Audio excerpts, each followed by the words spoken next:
Hello, Dunson families. This presentation is meant to give you an overview of standards-based grading at Dunstan. We're going to cover the same information that was covered at our 3 parent meetings this spring. My name is Lauren Elder. I'm the instructional coach at Dunstan Middle School. Up there is my email. If at any point you have questions about standards-based grading, always feel free to reach out to me. You can also reach out to our principal, Jennifer Pinnell. During this presentation, we're going to give you a little bit of a background on grading systems at Dunstan. We'll talk about what is standards-based grading. We'll talk about why standards-based grading, so the underlying philosophy behind it, the current state of grading at Dunstan, and how we'll be transitioning, thinking about what will change for grading in the fall. And then we'll also talk about some tips for how you can best support students. So in Jeffco Public Schools, we currently have a focus on all Jeffco students experiencing a culture of instructional excellence. And as part of that, we want all students to have access to the grade level content standards. And our value rate is that all students have the ability to show that they can learn on grade level. And so standards-based grading is going to be a system that really helps to support the underlying goal and philosophy. We know for many years that grading practices at our school have been inconsistent, but our teachers have wanted to create more consistent systems so that information about how students are doing in their courses is inputted and communicated in a more easy to understand way. Last spring, our staff took a vote about what grading approach they would most like to implement, and standards-based grading was the approach that had the most support. So that's what we've moved forward with. When we're thinking about what is standards-based grading, it's a system of grading that measures students based on their mastery of grade level content standards and then communicates their progress. So either they're meeting that grade level standard, they're exceeding it, or they're approaching it. Each core content, that would be math, science, ELA, and social studies, as well as many of our elective contents such as world language, theater, art, etc. They have core academic standards that are created by the Colorado Department of Education. And it's those standards that drive our instruction. And so the goal of standards-based grading is to really get clear about whether or not students are demonstrating the skills and the knowledge that we would expect them to meet those academic standards. So we'll be utilizing a 4-point scale, and each of these points on the scale is meant to communicate whether students are meeting the grade level expectation for those content standards. So if a student is getting a 3, that means they're doing exactly what they're supposed to do to demonstrate their knowledge of that standard. If they're getting a 4, that means they're going above and beyond. They're exceeding the standard. They're doing what we would expect to be above grade level work or work at a level of depth and complexity that is exceeding. 2 means they're approaching the standard. So maybe they're getting part of the standard, but they aren't all the way there yet. And then a 1 means they're beginning the standard, right? So they're putting forth some effort, but they're not yet demonstrating that they're on grade level for that specific skill. This is a little bit different than how traditional grading communicates. In traditional grading, typically teachers are assigning assessments or individual performance tasks and then assigning a percentage based on the number of points correct on that specific task. So, for example, a student might receive a 75% score on their math quiz about fractions, which is communicating that they got 75 out of 100 questions correct, or whatever that scale would be. So in a standards-based grading system compared to a traditional grading system, standards-based grading systems are really focused on learning goals and growth according to those academic standards. They measure achievement only, so there's no extra credit. It's really meant to only measure items based on the core academic standards and achievement on those standards. Grades are also based on the most recent evidence of learning, so students have multiple opportunities to demonstrate their understanding. Um, so that includes things like retakes and the ability for us to weight more recent performance compared to very beginning performance. Grade books in a standard versus traditional system look different. A traditional grading system, like the one that I had when I was going through school, you might have an overall letter grade, such as an A, B, C, D, or F, and then a percentage or a number of points that are calculated that match that letter grade on the scale. For example, a 92% is basically saying you have 92% of the points available in that class.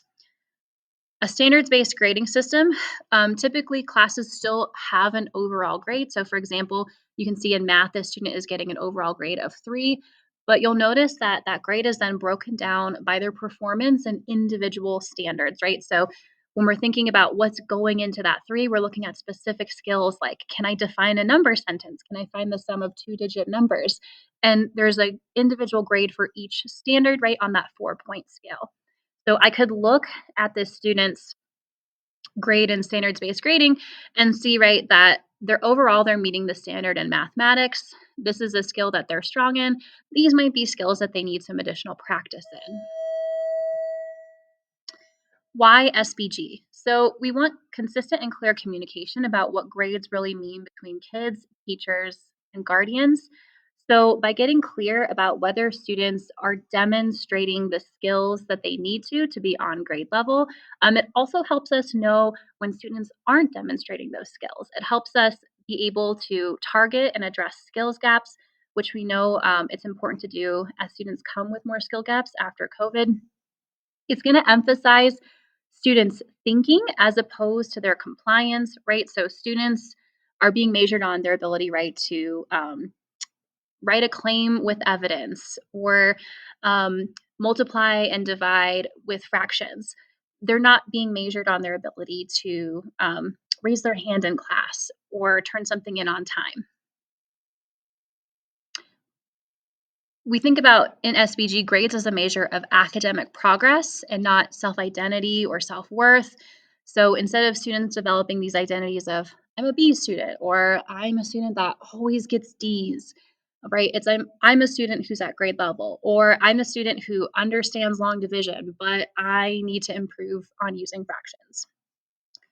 Standardized grading is also meant to be an equity measure, so to reduce bias in the grading processes.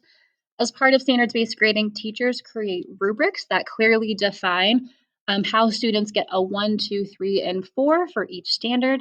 And so that allows us to consistently apply fair grading practices, no matter who the student is, no matter whether they have a teacher on one team or a teacher on a different team.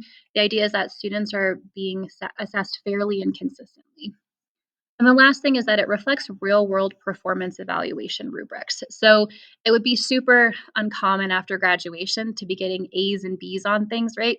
Chances are that you typically have a rubric that lists specific skills that you're meant to demonstrate in your job, and then assesses whether you're meeting those expectations and skills or not.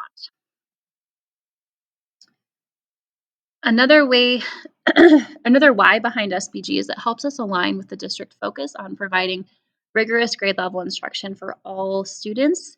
So within the district, we have these things called proficiency scales, and they break down the standards right into that 1, 2, 3, and 4 level categories.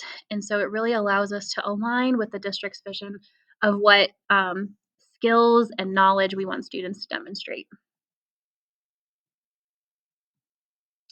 Dunstan already does a lot of components of SBG.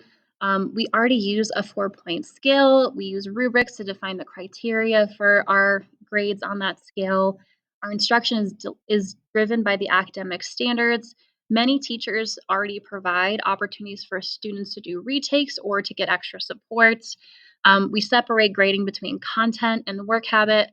And also, if you had a student that went through a Jeffco elementary schools and Jeffco utilize standards-based grading. Last spring, once we voted on SBG, we had a volunteer committee of teachers and administrators come together to work on doing some research around standards-based grading and really trying to develop consistent policies that we could start implementing for the 2024-25 academic year. So you notice there's a bunch of teachers from different academic contents who also teach different grade levels. The committee came up with these four values that were meant to anchor and guide our decisions about grading. So, number one, we want grading to be equitable and to reduce bias. We want consistency to have unified systems across the school. We want grading to support growth or growth mindset, the idea that even if students aren't proficient the first time they try, that's not the end of the story, right? We want them to have multiple opportunities. We want them to really correlate the idea of effort and trying again with seeing good outcomes and positive results. And then the last, probably the most important, is we want grades to clearly and effectively communicate progression towards the mastery of standards. So if we're thinking about how grading is going to look different at Dunstan, right? We know that that 4-point scale is still going to be utilized, but you're not going to see assignments that are entered in as decimals, right? Like a 3.5 or a 3.257. You're only going to see even numbers that match the scale, and we do that to keep clarity in our communication, right? So if I see a 3 inputted for a grade for my student, I know that they are meeting the standard. They're demonstrating exactly what they're supposed to be for their grade level content. The gradebook setup is going to be the same across different classes. It's going to have three categories. The first category is going to be a work habits category. This measures soft skills like preparation and collaboration. It is going to be weighted 0, right? So this is not going to impact their overall academic performance, but it is going to provide us some data about the soft skills, right, that we know are important for our middle schoolers to learn and practice. We'll also be tying some of our positive behavior systems to the work habits category. So, the work habits category might be tied to things like on and off track to give students an incentive, right, to develop some of those good work habit skills. The evidence of learning category, that's going to be the second category in the gradebook. This is where individual assignment and assessment grades are going to be inputted. So, for example, things like quizzes, tests, projects, class discussions, you'll see individual grades entered there in evidence of learning. And then the last category, which is weighted at 100%, is the standards category. So there'll be a grade for each content standard within a specific class on that 4-point scale. And that's meant to give you a running record, right, of how students are demonstrating those core content skills. So, to give you a little bit of a picture about how that might look, so for example, if I have 3 grades in evidence of learning that measure standard number one, for example, let's say a mid unit quiz, a Socratic seminar discussion, an end of unit assessment. I would use those grades in the evidence of learning category to then determine what the overall grade for standard number one is. So notice how I'm inputting standard number one as a grade of 3, right? So it's meeting that grade level expectation. You'll notice that maybe at the start of the semester, that student kind of struggled. They were at that approaching level, but over the course of that grading period, they improved, they moved up to that level 3. I'm going to use that body of evidence to make that determination that ultimately that student is on grade level. So the standards category, all of those standard grades will average together to determine the overall in progress grade for the course. Another way that grading is going to look different at Dunstan is that we will no longer have grades converted to the A through F scale. So you'll just see students with an overall numerical grade on that 0 through 4 scale. If your student is averaging a 2.5 or higher, that means that they more often than not are meeting academic expectations. We do have classes that can be taken for high school credit. That includes algebra, geometry, and Spanish. Know that those classes are still going to be eligible for high school credit. Students will receive either a pass or fail that will move with them to high school. Just know that their grade does not transfer to their academic transcript in high school. They'll either get the credit right with the pass or they won't get the credit with the fail. Consistency of grading practices across the school. So you'll see more consistency over time in the types of assignments that are graded, how grades are determined using those common rubrics within grade levels and departments. And also more uniform policies across disciplines for things like late work and redos. You won't see extra credit opportunities, right? Because students will have opportunities to try again on that regular credit. Um, those multiple opportunities to demonstrate knowledge of standards and complete retakes is one of the foundational pieces of standards based grading. Students can also receive more targeted coaching from teachers. So, teachers are going to be able to discuss students' performance based in terms of specific skills for them to improve as opposed to the overall letter grade. So, oftentimes we'll have students come to us and say, oh, how do I get an A? Or like, how do I raise my grade? And really, our coaching with students is going to really try to shift them more towards taking a look at the specific skills that they're being assessed on. So, being able to determine, okay, I'm really on track with these specific skills, but I need to practice with these skills in order to get to that level 3 or higher. Students will be expected to participate in retake opportunities and get assistance from teachers in areas that are not meeting standards, especially if they're scoring 1, just showing that they're not demonstrating grade level proficiency. There are a few things that are still being determined by our committee. The first is a finalized gradebook setup. We're working with our partners at Infinite Campus to make sure that the grading scale is set up and calculates correctly. So you'll see that rolled out in the fall. And the other thing that we're working on right now is uniform work habits rubrics. So the idea is that each content discipline, so for example, math or ELA, is going to have a consistent way to measure their work habit skills so that it looks the same class to class within that content. If you're thinking about ways that you can support your student in the fall as we transition to standards based grading, please know that you can still monitor students' grades at home, and we encourage you to check grades with students at least once per week. Infinite Campus will still be our tool. You can log in and you can see up to date grades for students, especially in that evidence of learning category, right? As students complete assessments and assignments, teachers will still input them into the gradebook. You'll be able to see if those assessments and assignments are missing with an M. That means that they're still eligible to be turned in. Um, Google Classroom is still our learning management system, so that's where digital assignments are posted. You can go in and check those specific assignments with students as well. Another way to support your student is to encourage communication. So if students don't understand a grade, if they're like, hey, why did I get a 2 on this? Have them email their teachers to ask, and they can CC you too. We really want to build those self advocacy skills with our middle schoolers so that they're not just sitting around with questions, right? But they're really being proactive to figure out what they need to do to improve.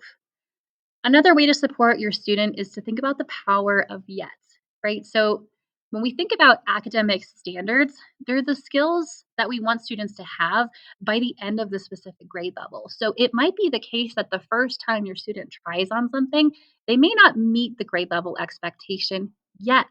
But encouraging them to use those retake opportunities, to use those travel days to get extra support from their teachers, that's one of the best ways that you're going to be able to support your students' success.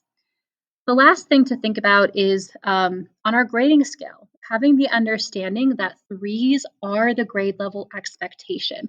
So if students are getting threes on assignments, that is great. That is exactly what we would expect them to do.